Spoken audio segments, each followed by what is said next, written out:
না, সানরাইজার্স হায়দ্রাবাদকে দিয়ে এবছর মনে হয় হবে না। হচ্ছে না, কিছুতেই কিছু হচ্ছে না।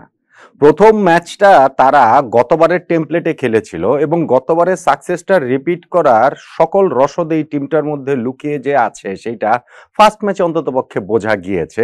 মনে হচ্ছিল তারা 286 রান যে তুলেছিল, ম্যাচটাও তারা জিতেছিল, কিন্তু তারপর সানরাইজার্স হায়দ্রাবাদ এই নিয়ে টানা 4 নাম্বার ম্যাচ হেরে গেল এবং প্রতিটা ম্যাচেই তাদের পরাজয়ের পেছনে সবচেয়ে বড় যে দায় সেটা ব্যাটিং ব্যর্থতার। যেই দলটা সামনে 300 টার্গেট, সেই দলটা পরের এই যে আমি 4টা ম্যাচে তারা হারলো বলছি, একটা ম্যাচেও 200 রানও করতে পারেনি। 190 করেছে, 163 করেছে, 120 করেছে এবং আজকে তারা মাত্র 152 রান করেছে। গুজরাট টাইটান্স তাদেরকে সহজেই হারিয়ে দিয়েছে 7 উইকেটে 20 বল হাতে রেখে। গুজরাট টাইটান্স তারা নিজেরা প্রথম ম্যাচটা হারার পর এই নিয়ে টানা 3 নাম্বার ম্যাচ জিতলো। ফলে শুভমান গিলের যে দলটি তারা রাইট ট্র্যাকে রয়েছে সেটা বলাই যায় এবং সানরাইজার্স হায়দ্রাবাদের সূর্য আসলে রাইজ করছে না, সূর্য তো অস্তমিত যাওয়ার দশা টুর্নামেন্টের এই শুরুর অংশটাতেই। এখনো বহু লম্বা টুর্নামেন্ট, বহুদূর যেতে হবে, অনেক কিছুই এখনো হতে পারে, কিন্তু প্রথম 5 ম্যাচের মধ্যে 4টা হেরে যাওয়া, টানা 4 ম্যাচে এরকম ব্যাটিং ব্যর্থতায় হেরে যাওয়ার পরে এই সানরাইজার্স হায়দ্রাবাদের সূর্য কি আসলেই উদিত হবে কিনা, ওই প্রশ্নটা বড় থেকে ক্রমশ আরো বড় হয়ে উঠছে। এই ম্যাচটাতে আসলে টার্নিং পয়েন্ট কোনটা? আমি যেটা বলছিলাম যে তাদের ব্যাটিংটাই তাদেরকে আবারও ডুবিয়েছে। দেখুন, 152 রান করেছে সানরাইজার্স হায়দ্রাবাদ, এটা তাদের নিজেদের মাঠে খেলেছে। নিজেদের মাঠে খেললেও উইকেটটা ব্ল্যাক সোয়েলের উইকেটে খেলেছে, যেইখানটাতে আসলে অত বেশি রান হয় না।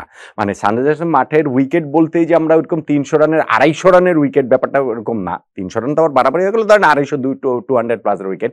এই ব্ল্যাক সোয়েলের উইকেটটা গুলো ওরকম হয় না, কিন্তু তারপরও সেটা 152 রানে হওয়ার মতো না।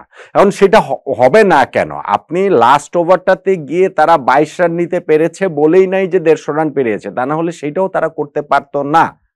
এবং সেইখানটাতে ব্যাটিং এর শুরু থেকেই তাদের এই বিপর্যয়টা, যেটা যদি আমি বলি যে তাদের যে ট্রাভিসেক, তাদের ওই ওপেনিং পেয়ার, সেই ট্রাভিস হেড এবং অভিষেক শর্মা এই দুইজনই কিন্তু পাওয়ার প্লের মধ্যে আউট হয়ে গেছেন। দুইজনকেই মোহাম্মদ সিরাজ আউট করেছেন, একজন মিড উইকেটে ক্যাচ দিয়েছেন, একজন মিড অনে ক্যাচ দিয়েছেন। 8 রান এবং 18 রান করে 2 ওপেনার আউট হয়ে গেছেন।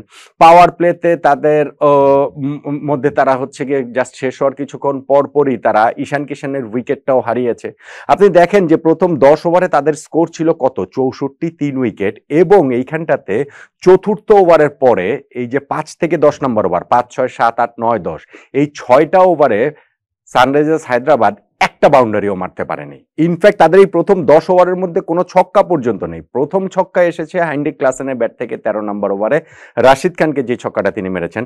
রাশিদ খানের আবার এইবারের আইপিএল এই নিয়ে টানা 3য় ম্যাচ তিনি উইকেটলেস গেলেন, যদিও আজকে তিনি ভালোই বোলিং করেছেন, 4 ওভারে 31 রান মাত্র দিয়েছেন।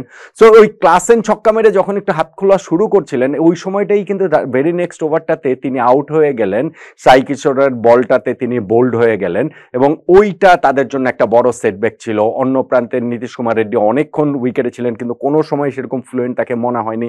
পরবর্তী ব্যাটসম্যানরাও আসলে সেভাবে কন্ট্রিবিউট করতে পারেনি। যেটা বললাম, লাস্ট ওভারে গিয়ে ওইখানটাতে হচ্ছে গিয়ে যখন প্যাট কামিন্স তাদের ক্যাপ্টেন ওই যে ছক্কা মারলেন, 4 মারলেন, 22টা রান উঠলো, তাতেই স্কোরটা 152 হলো। এখন 152 তারা করাটায় নেমে গুজরাট টাইটান্স শুরুতে তারাও কিন্তু 2টা উইকেট হারিয়েছিল। ওই সাই সুদর্শন এবং জর্জ বাটলারের উইকেট 2টা তারা হারালেও এরপরে 90 রানের একটা পার্টনারশিপ হয়েছে শুভমান গিলের সঙ্গে ওয়াশিংটন সুন্দরের, এবং ওই পার্টনারশিপেই ম্যাচ শেষ হয়ে গিয়েছে। আপনি ওইখানটাতে দেখেন যে শুভমান গিল তিনি শেষ পর্যন্ত নট আউট ছিলেন 43 বলে 61 রান করে। ওয়াশিংটন সুন্দর তিনি 50টা পেতেও পাননি, 29 বলে 49 রান করে তিনি আউট হয়েছেন। খুব দুর্দান্ত একটা ক্যাচের শিকার হয়ে তিনি আউট হয়েছেন। আর শেষে শেফরন রাদারফোর্ড তিনি নট আউট ছিলেন, এবং ওই জায়গাটাতে আপনি 15 নম্বর ওভারটাকে একটা গুরুত্বপূর্ণ ওভার বলতে পারেন। যখন 36 বলে 41 রান প্রয়োজন, তখন অভিষেক শর্মার হাতে বলটা তুলে দেওয়া হয়। অভিষেক শর্মাকে রাদারফোর্ড 4টা 4 মারেন। ম্যাচের নিয়ে যেটুকু অনিশ্চয়তা ছিল সেটাও শেষ হয়ে, কিন্তু আমি মনে করি না যে ওইটা 4টা 4 না হলেও ম্যাচের রেজাল্ট অন্য কিছু হতো। এই ম্যাচ গুজরাট টাইটান্স জিততই। আমার কাছে টার্নিং পয়েন্ট তাই এই ম্যাচে এই সানরাইজার্স হায়দ্রাবাদের ব্যাটিং ব্যর্থতা, ট্রাভিসেকের ব্যর্থতার কথা বলতে পারেন, কিন্তু আমি আলাদা করে একটু স্পেসিফিক্যালি বলবো 5 নাম্বার থেকে 10 নাম্বার এই যে 6টা ওভারের মধ্যে তারা একটা বাউন্ডারি পর্যন্ত মারতে পারেনি, এইটাই তাদের স্ট্রাগলটা বোঝাচ্ছে। এইটাই আমার কাছে এই ম্যাচে সানরাইজার্স হায়দ্রাবাদের টানা চতুর্থ পরাজয়ের টার্নিং পয়েন্ট বলে মনে হচ্ছে। কি বলবেন আপনি?